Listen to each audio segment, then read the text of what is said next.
et tout le monde. Donc merci pour l'invitation. C'est une audience assez impressionnante, je dois dire. Donc, vous n'avez pas prévenu du nombre qu'il y a, donc je dois gérer des attentes. Il y a eu beaucoup de messages. Il est certain que tous les messages que vous avez dit sont reçus, la majorité en décollé, et on est certainement là pour travailler. Les lenteurs administratives et autres sont des sujets au quotidien. En parlant de partenariat, donc public-privé, il y a beaucoup de privés, il y a des publics ici, il y a peu d'associations sous tutelle, il y a le ministère qui a représenté plusieurs institutions sous tutelle. Je salue tout le monde.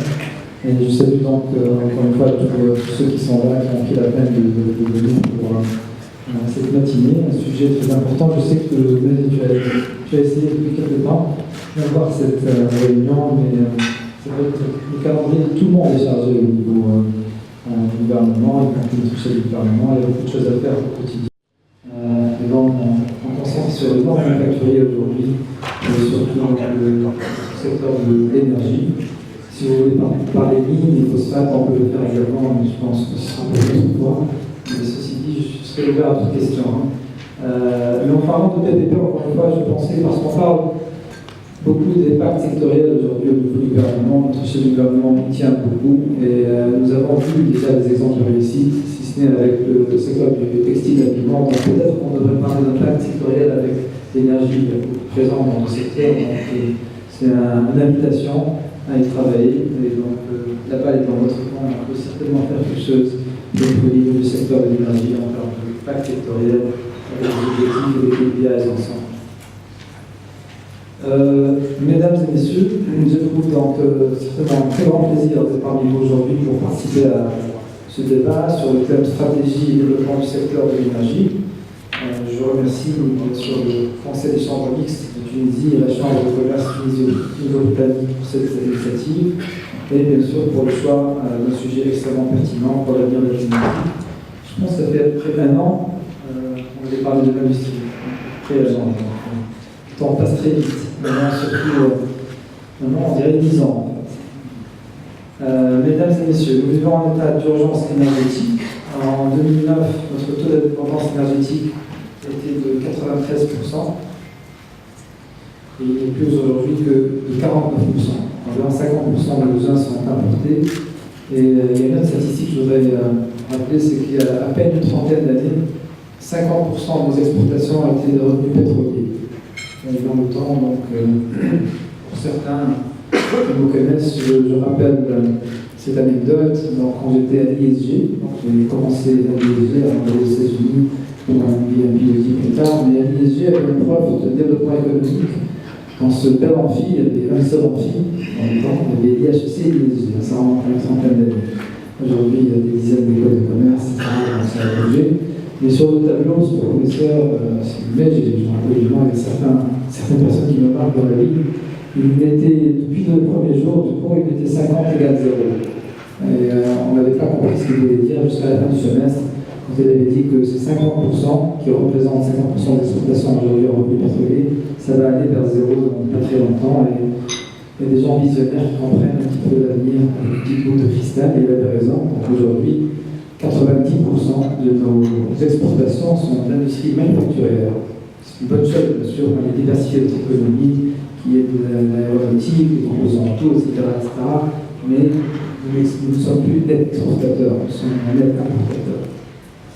Donc c'est pour revenir aux statistiques, donc nous sommes environ 50% maintenant de déficit énergétique. Ça impacte beaucoup de choses, parce que c'est aussi environ 50% de notre déficit budgétaire. Le déficit budgétaire l'année dernière, dans les 4,8%, environ 50% c'est des subventions, 2700 millions de dinars de subventions au secteur énergétique. Pareil pour cette année, on a réservé 2100 millions de dinars dans le finance de 2019, et c'est également environ 50% du déficit budgétaire prévu de 3,9%. Donc ce déficit en général impacte directement notre budget, notre balance commerciale, et handicape l'économie du pays et les finances du pays. Donc, face à cette urgence, le gouvernement a fait de la transition énergétique du pays une priorité absolue. Ce n'est pas un luxe, c'est une obligation. C'est pour cela que nous avons décidé d'augmenter la part des énergies renouvelables à hauteur de 30% de notre mix énergétique d'ici 2030. C'est un message qu'on a répété depuis plusieurs mois, mais sur lequel on travaille. Ça paraissait très ambitieux il y a environ 18 mois, mais aujourd'hui, certainement avec la cadence qu'on a vue depuis le dernier mois, nous pensons que les 30% peuvent facilement être atteints d'ici 2030. Il y a d'autres pays, bien sûr, qui sont à 100% aujourd'hui de mix énergétique green, donc avec l'énergie renouvelable, Portugal, Costa Rica, etc. Il y a plusieurs pays qui ont évolué vers des niveaux extraordinaires et il n'y a pas de raison pour qu'on ne fasse pas la même chose. C'est mieux pour l'environnement. En tout cas, c'est là où le monde va. Les automobiles d'ici 10, 15, 20, 30 ans, ça sera plutôt électrique. Donc on va évoluer vers ça. Donc il s'agit d'un investissement massif d'une capacité totale de 3500 MW qui ne se fera pas uniquement avec le financement de l'État, heureusement d'ailleurs, mais avec un véritable PPP, partenariat public-privé, que cela soit dans le cadre des concessions, autorisations ou en encourageant l'autoproduction. Et ça, c'est un sujet également qui prend en fait de l'intérêt avec le secteur privé, avec l'institution politicale. Donc nous sommes en train de travailler beaucoup sur l'aspect autoproduction. Nous avons vu des entreprises qui y sont déjà, en parlant de visite sur terrain. Donc, l'une qui nous a marqué avec notre chef de gouvernement il y a environ un mois, c'est la visite d'un leader du secteur textile habillement, Tubulex, une entreprise italienne et qui fabrique des marques mondiales et qui a installé environ 2 MW pour eux seuls. Donc, c'est une chose qu'on peut encourager dans l'autoproduction également. Ce n'est pas des dimensions énormes, mais 1 et 2 MW ici et là, c'est pas mal, parce qu'il y a déjà environ 5400 entreprises industrielles qui emploient 10 ou plus, donc si chacun s'y met, je pense que ça peut faire de grands nombres. Donc, mesdames et messieurs, en parallèle, nous devons agir pour arrêter le déclin de notre production d'hydrocarbures, qui n'a pas commencé juste depuis 2010 d'ailleurs. Donc, j'ai eu des réunions régulières avec beaucoup de monde, mais on sait que le déclin au niveau de la production des hydrocarbures a commencé il y a quelques temps. J'ai parlé d'anecdotes tout à l'heure de 54 euros. Donc déjà depuis les années 80, ça a commencé le déclin a commencé déjà. Mais c'est accéléré. Il y a du positif, il y a un turnaround dans le secteur. On y travaille certainement.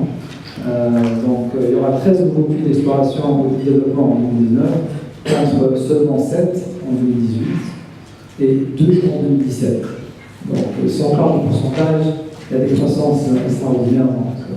Mais en termes absolus, c'est certain qu'aller de 2 à 7 à 13, c'est la bonne direction. Et on a besoin de faire plus. Et comme je le répète toujours, lorsqu'on parle de E&P en général, les entreprises de E&P, Exploration and Production, s'il n'y a pas de I, il n'y a pas de P. Donc, on doit faire le I d'abord pour pouvoir aspirer au P. Et en plus, c'est pas tout le temps qu'on creuse en train de pétrole. Peut-être dans quelques pays du Golfe, mais pas en Tunisie, certainement. Donc il y a des risques à prendre. Je dois encore une fois redoubler nos remerciements et valoriser l'investissement qui va dans l'exploration et la recherche, parce que c'est pas tout, le return n'est pas garanti. Et on doit parler beaucoup de ça en fait, parce qu'il y a beaucoup de populisme parfois, les investisseurs étrangers, etc. On ne peut que les accueillir, les encourager, parce que c'est des grands montants à investir. 3, 4, 5 puits pour pouvoir réaliser un return on investment en dollars ou en euros. Donc, nous travaillons ainsi à lever les incertitudes que connaît le secteur. Le projet de régularisation du permis de Bouaj al-Khadra, très important, est unique. C'est important pour nous, pour l'État, et nous l'État. Heureusement. Donc, un part de réalisation du permis de Bouaj al-Khadra qui demande à l'AFP pour approbation. Et ces choses-là ne se passent pas du jour au lendemain. Il y a eu beaucoup de travail en fait, au niveau des cadres du ministère, des cadres de l'État, beaucoup de monde qui s'y est mis avec des moyens très limités. Le capital humain est le principal capital que nous avons. Mais ce que nous avons, on doit le valoriser. Ils sont en train de faire un travail extraordinaire, certainement en termes d'heures passées. Ce n'est pas les heures que nous connaissons dans l'administration en général. C'est des heures de la City, en fait. Nous vivons avec beaucoup de nos collègues au ministère et aux entreprises sous tutelle. Donc, il y a d'autres travail qui est devant l'ARP maintenant. Il y a 6 autres projets qui suivront avant la fin de ce mois, ça ou à mars, donc d'ici la semaine prochaine, et 5 encore le mois suivant. Et je parle de tout ceci parce qu'il faut relativiser les choses et voir ce qui s'est passé, ça a été fait en 2016, 17, 18 et 19. Donc nous ne pouvons qu'être encouragés par la cadence et l'accélération à traiter les dossiers. Ce qui est certain, c'est dans notre intérêt. We have a vested interest, nous, Tunisie, pour aller de l'avant avec tous ces dossiers-là. Et c'est un travail collectif et collaboratif. Donc, bien sûr, il y a le côté exécutif, gouvernemental, ministère, et le côté législatif, l'ARP. Et donc, on se rencontre tous les deux pour avancer avec ces dossiers-là. Et donc, je vais également saluer la commission d'énergie des lignes d'industrie au niveau de l'ARP, qui sont vraiment coopératifs et sont en train de travailler de façon très collaborative avec nous pour avancer sur ces dossiers-là. Le secteur a aussi besoin de nouveaux cadres légaux, adaptés aux nouvelles réalités de notre monde, tout en étant compatible avec l'article 13 de notre Constitution. Il a changé beaucoup de choses. Donc pour cela, nous travaillons à la refonte de notre code des hydrocarbures pour créer un nouveau cadre qui encourage la prospection et l'exploitation des hydrocarbures dans notre pays tout en protégeant ses intérêts. Le code des hydrocarbures de 1999, chaque chose évolue et on doit évoluer également, on doit être compétitif, on doit être en level playing field, comme on dit en anglo-saxon, pour attirer ces capitaux étrangers, pour attirer les investisseurs étrangers. Donc on doit simplifier les choses, faciliter les choses et clarifier les choses pour que tout le monde sache les visibilités au niveau du secteur. Et c'est pour ça donc la refonte du code des hydrocarbures, il y a beaucoup de travail qui a été fait. Et il y a encore plus de travail qui est en train d'être fait au quotidien sur ce plan-là. Je suis toute la task force, il y a une task force qui travaille dessus depuis plusieurs mois, et on avance sur ce sujet. L'avenir du secteur, c'est aussi la recherche et la formation. Nous prévoyons de créer le premier centre tunisien de formation sectorielle dans les métiers pétroliers, de l'avant et de l'aval, upstream et de downstream. Ce sera le fruit d'un partenariat public-privé et aura pour ambition de devenir un pôle d'excellence régionale dans son domaine. Ce n'est pas quelque chose dont on a parlé beaucoup, mais on veut en parler maintenant parce que qui n'avance pas en vue, on doit avancer, on doit parler pour avancer sur ces sujets-là. On invite tout le monde à s'y mettre également pour réaliser ce centre de formation. Parce que la compétence est importante, le training, la formation continue sont importants. Encore une fois, notre principal capital en Tunisie, c'est le capital humain. C'est vrai que nous avons des ressources naturelles, heureusement d'ailleurs. On doit être reconnaissant, certains n'en ont pas du tout. Donc nous avons beaucoup d'atouts en Tunisie qu'on doit valoriser beaucoup mieux, entre autres les 300 km de côte. C'est pas tout le monde qui a accès à la mer de cette façon-là, mais donc il y a du offshore, le potentiel de offshore est énorme. Et bien sûr, donc, quand on parle de 162 000 km, c'est grand, c'est petit, c'est certainement plus grand que la Belgique, parce que la taille qui est établie en termes de gouvernorat, c'est la taille de la Belgique, qui est X fois notre économie. Donc ce n'est pas une question de taille nécessairement, mais ce qui est certain, c'est qu'il y a des ressources structurelles. Il y a eu un moment où tout le monde parlait de où est le pétrole, Il y a du pétrole et du gaz, qui exploitent, le savent, et nous savons que nous pouvons faire beaucoup plus aujourd'hui avec les nouvelles technologies. Donc il y a des champs qui étaient moins que marginaux il y a une vingtaine, trentaine d'années. Aujourd'hui, nous savons beaucoup de les exploiter, et c'est là où l'importance est d'attirer tous les investisseurs. Bien sûr, les majors sont bien, les ennemis de ce monde Total, Shell, etc. Mais le tier 2, tier 3, tier 4, tout le monde est le bienvenu. Il faut une diversité d'investisseurs parce que chacun a ses priorités. Donc il y a beaucoup de champs qui étaient marginaux, qui sont moins aujourd'hui, qui sont exploitables. Mais à part ça, avec la nouvelle technologie, il y a des choses à découvrir en Tunisie. Donc il faudra aussi profiter de l'évaluation environnementale stratégique sur les ressources non conventionnelles, comme tu l'as dit, mais pour avoir un vrai débat, sans préjugés ni a priori, ni a priori, il n'y a pas pas de sujet tabou sur l'exploitation de ces ressources telles que le gaz de schiste et autres, parce qu'apparemment, quand on revoit les choses sur les 8 dernières années, ça n'a peut-être pas été bien traité sur le plan communication, explication, mais ça a été un game changer. Ça a changé la donne complètement pour des pays comme le Canada et les États-Unis. Bien sûr, le Canada, les États-Unis, aujourd'hui, les chiffres sont extraordinaires grâce donc, au gaz de schiste. Donc, il faut en parler, il faut voir les avantages et les inconvénients et où ça peut être fait. Ce qui est certain, c'est que nous en avons, pas autant que l'Algérie, encore une fois, beaucoup plus que nous, sur toutes ressources naturelles confondues, l'énergie. Mais en termes de gaz de schiste, il y en a surtout dans le gouvernement Tataouine, et pourquoi pas donc, en parler et voir au moins ça, au moins en parler et voir les pros and cons. Mais à part ça, donc le conventionnel, il est certain qu'il y a beaucoup de choses à faire, pas nécessairement dans le gouvernement Tataouine, c'est le gouvernement comme Kébéli, etc. Il y a du potentiel à exploiter. Donc, mesdames et messieurs, nous devons mieux produire. D'abord, nous devons travailler, en général en tant que pays. Nous devons mieux produire différemment, mais aussi mieux consommer l'énergie que nous produisons. Améliorer notre efficience est notre impératif pour assurer notre sécurité énergétique.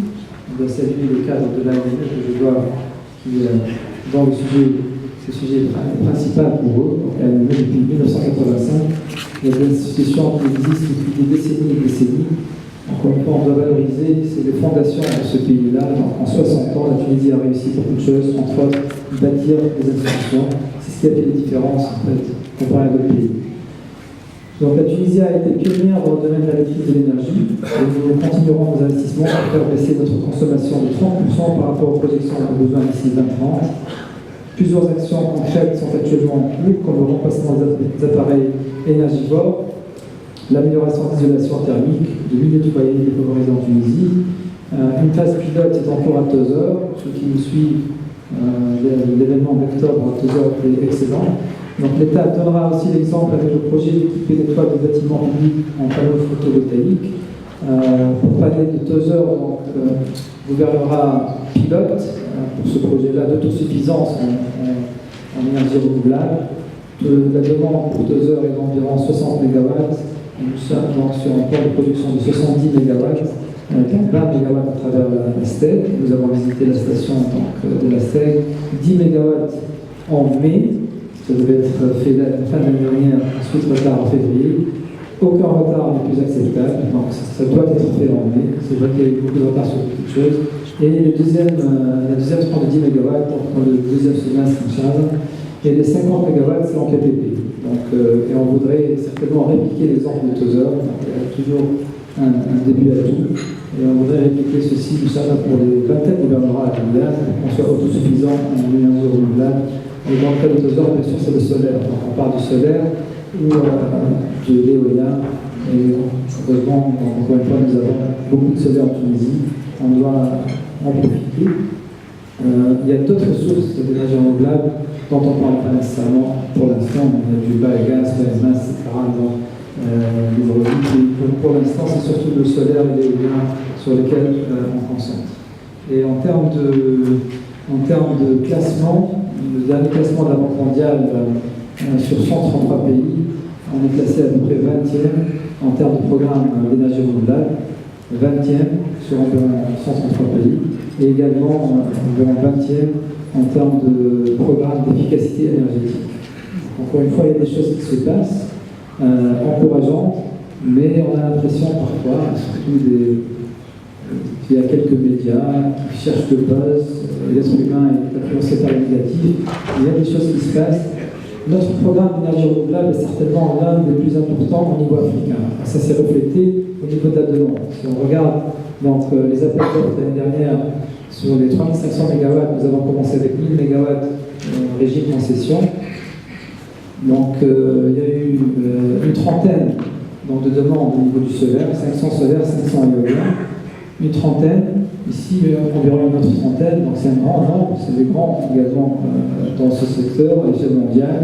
Et on a fini par sélectionner 16 à la shortlist initiale pour le solaire 16, pour la shortlist initiale de l'éolien 12, encore une fois, c'est dans ces taux d'intérêt. C'est très compétitif également en termes d'offres. Et nous avons finalisé dans tout ce qui est PPA et toute la paperasserie la semaine dernière. Encore une fois, c'est des mois et des mois de travail, surtout avec des partenaires comme la AFC ou SFI en français, du groupe de la Banque mondiale, et la BIRD, la Banque européenne de reconstruction et de développement, pour mettre en place donc, ces documents. Et c'est pour ça que j'ai dit que les gens sont en train de mettre des heures extraordinaires pour pouvoir avancer et présenter tous ces dossiers-là. Et nous avons commencé par un CCH au début de l'année, et on en aura un autre à la fin de ce mois. Donc, encore une fois, c'est, je pense, des indicateurs positifs et encourageants pour le secteur et pour ceux qui sont dans le secteur pour savoir que nous sommes en mode travail, nous sommes en mode d'accélération des délais, d'accélération de la cadence et de la vitesse. Nous avons tout intérêt à réaliser. Les résultats sont plus importants aujourd'hui. Beaucoup disent la natija, absolument la natija. Tu as dit quelques mots assez intéressants que je voudrais rappeler, même comme il faut rassurer et assurer, absolument. Nous sommes là pour rassurer et assurer. La confiance est importante, la confiance de tout le monde, la confiance du consommateur, la confiance du citoyen, la confiance de l'investisseur, local ou étranger, donc on y travaille. Image is everything, on travaille sur l'image, mais pas que l'image. L'image, le marketing, le branding et tout ça, très important, mais avec ça, il faut qu'il y ait des choses concrètes. Et c'est ça ce qu'on est en train de faire. Et je rappelle encore une fois, donc, tout ça également pour attirer les investisseurs. Le secteur nécessite beaucoup d'argent. Nous sommes dans un monde très concurrentiel, 200 pays environ. Il y a beaucoup de pays africains qui, il y a 30-40 ans, ne parlaient pas d'énergie. Mais aujourd'hui, des pays comme le Sénégal, la Mauritanie, des découvertes monumentales qui changent la donne dans les game changers. Et c'est le cas pour nous. Pour la Tunisie, donc au final, ce qu'on veut, c'est une prospérité, un développement économique et social inclusif et durable. Pour ça, il faut concentrer sur l'environnemental, le social et la gouvernance, une meilleure gestion des choses. Et je confirme ce que tu as dit, il faut que tout le monde s'y mette. Bien sûr, il y a une loi maintenant sur la RSE, et l'année dernière, l'initiative du Parlement, de la RP, et surtout de Leila Lali, qui est une députée qui croit beaucoup dans ce sujet-là. Donc, avec cette loi, bon, il n'y a pas un chiffre exact. Initialement, ça commençait par un pourcentage de chiffre d'affaires pour les entreprises, et ça concerne tout le monde. Mais je ne peux pas ne pas parler de l'importance du RSE de votre secteur. C'est vrai que les attentes sont énormes, les demandes sont énormes. Il faut qu'il y ait un équilibre, il faut qu'on s'y mette tous. Ça ne peut pas être fait par le gouvernement. C'est pour ça que ça peut être fait par le collectif. L'union fait la force et le secteur, bien sûr, a beaucoup à faire dans ce sens-là. Je sais qu'il y a eu beaucoup de tensions sociales, mais les tensions sociales peuvent être faites, gérées par la RSE, par de bons programmes RSE. Ce n'est pas juste jeter de l'argent par les fenêtres, ce n'est pas ça, la responsabilité sociétale. Mais je rajoute environnementale et la Fédération Textile Habillement parle de responsabilité citoyenne. Donc, ce qui est certain, c'est qu'il y a une responsabilité à prendre. Nous sommes tous responsables ensemble. C'est là où le PPP est important. Nous sommes là. L'État joue un grand rôle, bien sûr. Notre champion national du secteur est votre partenaire. Mais on compte sur vous, sur votre. Qui a su se développer suite à une exploration et un développement réussi et donc la mise en production de la concession RIB, qui a ouvert la porte d'une part en Tunisie à de nouveaux projets d'exploration avec l'acquisition du permis de construction directe et également un nouveau puits d'exploration qui a été exploré en 2018 et qui est actuellement en phase de test. Et ça a également permis, ce succès en Tunisie a également permis à Nazaré de se développer à l'international avec, entre autres, un partenariat avec le fonds d'investissement Carlyle en 2016 qui a permis à Nazaré d'obtenir une ligne de crédit de 500 millions de dollars pour le financement de ses investissements en Tunisie ou à l'étranger. Et puis, ça a également ouvert la porte à la reprise d'actifs d'OMV en Roumanie, et donc l'ouverture de nouvelles filières. Donc Nazaré reste active dans la recherche de nouveaux investissements, de préférence dans les pays où elle est déjà implantée, mais également sur des nouvelles opportunités dans ce qu'on appelle la région littorale élargie, donc Afrique du Moyen-Orient ou Europe. Alors, donc, je vais détailler rapidement les différentes étapes d'un développement d'un champ pétrolier. Donc, on a d'abord une phase d'exploration, une phase de développement, puis une phase de production. Dans la phase d'exploration, la première chose à faire, c'est de revoir et d'acquérir de la donnée, qui permettent de modéliser les sous-sols et de déterminer les cibles pour des forages d'exploration. Une fois qu'on a les idées claires sur les meilleurs prospects, on se lance dans les forages d'exploration. Et en cas de succès, dans des appréciations de réserve, puis la préparation du plan de développement en partenariat avec l'État pour la soumission de demandes de concession. La phase d'exploration, comme l'a rappelé M. le ministre, c'est une phase qui est risquée d'un point de vue financier et également d'un point de vue technique. C'est des investissements lourds, on parle entre 30 millions et 300 millions de dollars en fonction de la complexité du technique, de l'exploration. Aujourd'hui dans l'industrie, les risques, les chances de succès sont de l'ordre de 30%. C'est-à-dire que sur ces investissements, on a une probabilité de 2 chances sur 3 de subir une perte sèche. Pour ceux qui ne sont pas du secteur, juste je représente très rapidement le code des hydrocarbures qui cadre toute l'activité pétrolière en Tunisie. Ce que prévoit le code, c'est que l'ensemble des frais d'exploration sont portés par l'investisseur. En cas de succès, l'État, à travers l'État, a la possibilité d'acquérir 50% des réserves qui ont été découvertes. Cette acquisition se fait par le remboursement des coûts d'exploration via la production, via la production de l'État. Une fois que l'État a pris sa décision de rentrer, il y a un partage des coûts de développement et de production entre l'opérateur et l'État. Pour l'exemple de Mazarine en Tunisie, toute cette phase d'exploration a été effectuée entre 2014 et 2016, en moins de 3 ans, ce qui est un record. Et Mazarine aujourd'hui est fier d'être, depuis 2015, le premier investisseur en exploration en Tunisie. Alors ensuite, on passe à la phase de développement. Donc ça, c'est une phase qui est faite conjointement entre l'opérateur et l'État en termes de financement. On va au travers de phases d'ingénierie, d'acquisition de matériel, de construction de pipeline, construction d'équipements de process, un certain nombre d'autorisations qui doivent être également acquises, et puis la mise en production. Donc, dans le cas de Mazarine, il y a uniquement 1 an et demi entre la concession, enfin l'attribution de la concession et la mise en production, ce qui est également très long. Donc, depuis octobre 2017, Mazarine est donc une société productrice également en Tunisie, avec environ 2000 barils équivalents qui sont partagés entre l'État, Mazarine et nos partenaires Bizerte. Donc Mazarine est fier d'avoir pu démontrer que dans la Tunisie post-révolution, il est possible de développer de nouveaux champs de pétrole dans des délais qui sont relativement courts. Et tout ça a été possible évidemment grâce à un partenariat réussi avec l'État et les autorités. Alors, dans ce slide, rapidement, je vais présenter un petit peu pourquoi Mazarine investit en Tunisie, mais également qu'est-ce que Mazarine peut apporter à la Tunisie. Mazarine reste persuadé qu'il reste en Tunisie beaucoup de zones qui sont sous-explorées.